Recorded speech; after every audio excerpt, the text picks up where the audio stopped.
Qui a la parole? Oui, merci Monsieur le Président pour explication de vote.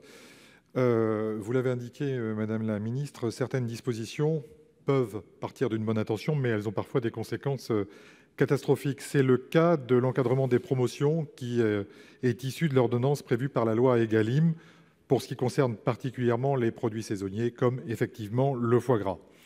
Le gouvernement a été alerté par la filière palmipède avant la publication de cette ordonnance. Manifestement, il a été frappé de surdité. Il a de nouveau été interpellé lors de l'adoption à l'unanimité de la proposition de loi sénatoriale transpartisane qui constatait, chiffres à l'appui, que la loi Egalim avait pour certaines filières comme le foie gras paradoxalement renforcé la guerre des prix. Le gouvernement a non seulement été frappé de surdité, mais après de cécité en refusant de voter cette proposition de loi il y a quelques semaines. Il semble donc désormais que le gouvernement soit frappé d'amnésie. Le texte ASAP qu'il propose ne tient aucun compte ni des multiples interpellations de la filière, ni des travaux du Sénat, ou peut-être est-il frappé de schizophrénie au vu de l'étude d'impact qui fait exactement les mêmes constats. Les faits sont têtus et les chiffres parlent d'eux-mêmes. Le comité interprofessionnel des palmipèdes à foie gras communique les chiffres suivants. La filière a perdu 10% des volumes vendus en 2019.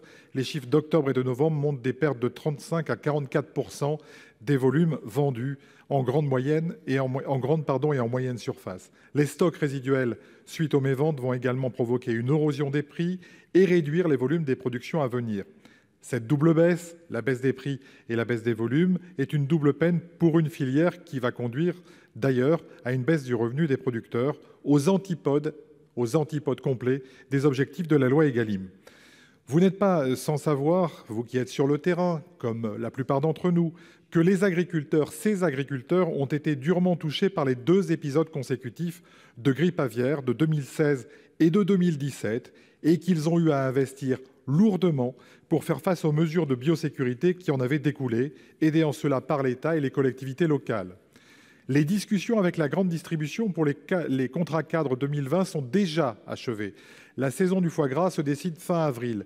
Exclure la filière palmipède de l'encadrement promotionnel dès 2020 constitue un impératif. Des centaines d'exploitations, des ateliers artisanaux et des milliers d'emplois sont menacés.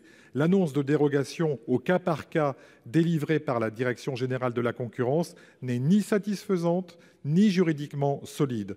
Refuser de remédier à cette situation dès maintenant, alors que le véhicule juridique existe proposé par la Commission, serait une erreur fondamentale.